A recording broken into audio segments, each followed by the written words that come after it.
We'll take a few questions. I have a written question here. First and foremost, how can we do da'wah to people who have been caught up in the Naqshbandi Sufi group?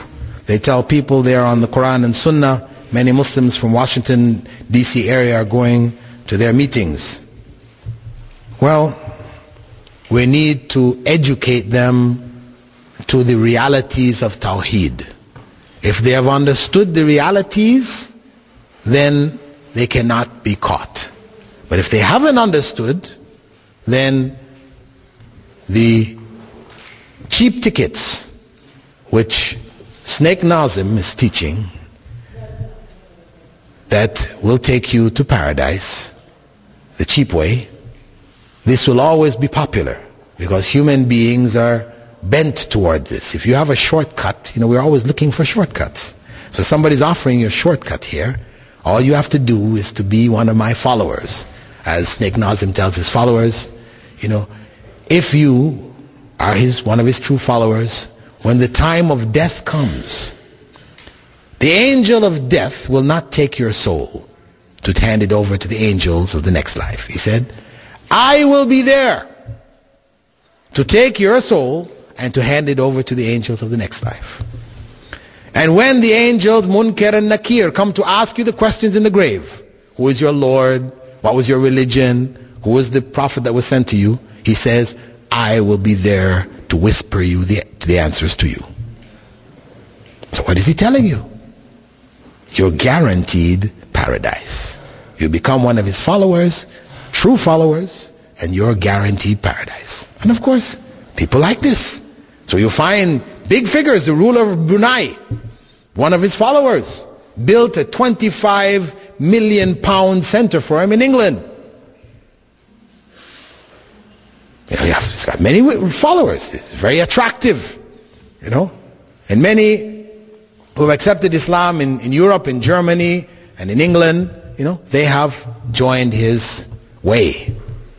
Because, as I said, this is the nature of human beings. Just as in the past, when the Roman Catholic Pope used to prepare what were called the papal indulgences, which was a certificate stating the bearer of this certificate has a place in paradise.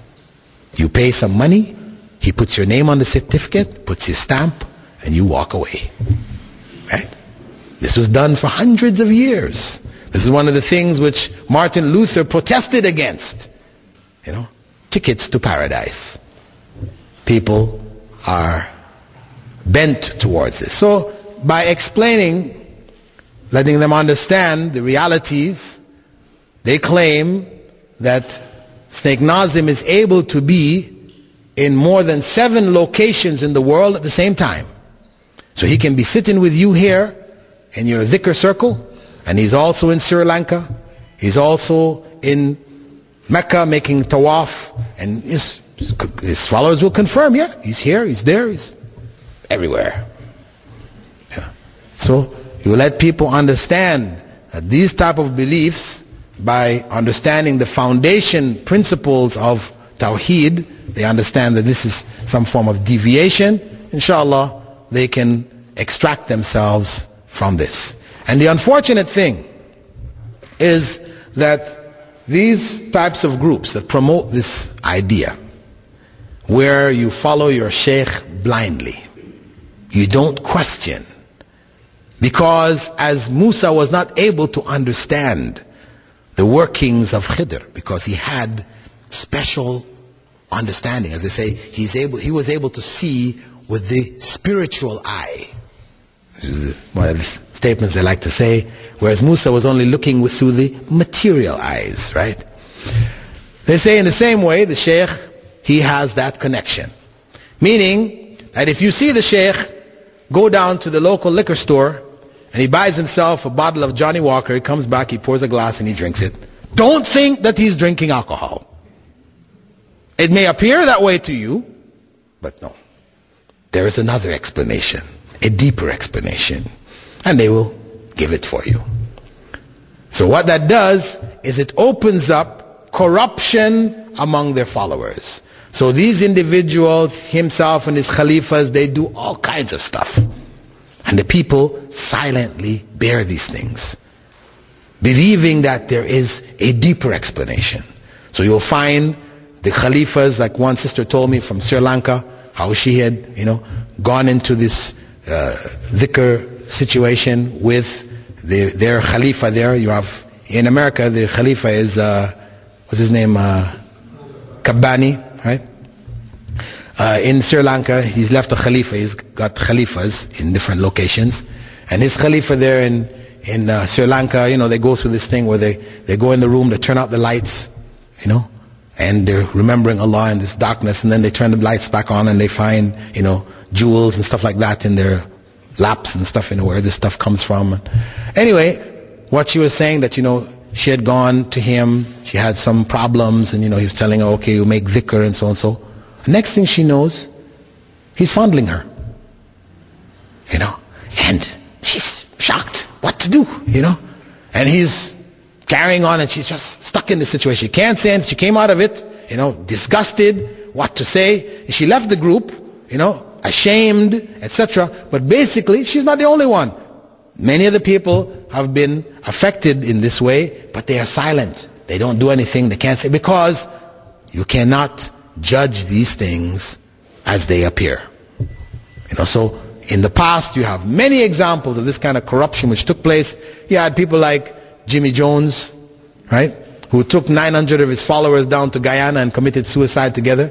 If you read about what Jimmy Jones was doing to his people, some incredible stuff. You wonder, how could people tolerate this? Well, Jimmy Jones had the people believing that he was God. He was God. So everything that he did, they found other explanations for it. Same thing with Sai Baba. You have cases against Sai Baba now where Americans who were among his followers and sent their children to study with him, the males, he molested them seriously, because he claims to be celibate, but in fact he is involved in a number of homosexual practices. But again, the followers, they don't want to accept this. They want to blank it out. No, Sai Baba, you don't understand. No, it's not what you see, not what it seems. They are in the state of denial because they've accepted the idea that this man is God. So these are among the dangers that exist there. As we said, the idea of giving da'wah to the people of this region, or of this belief where people are followers of Sheikh Nazim and others, is to try to give them the foundational beliefs concerning Aqidah. Those who are clear of these beliefs will not fall into this trap. Those who are not are exposed.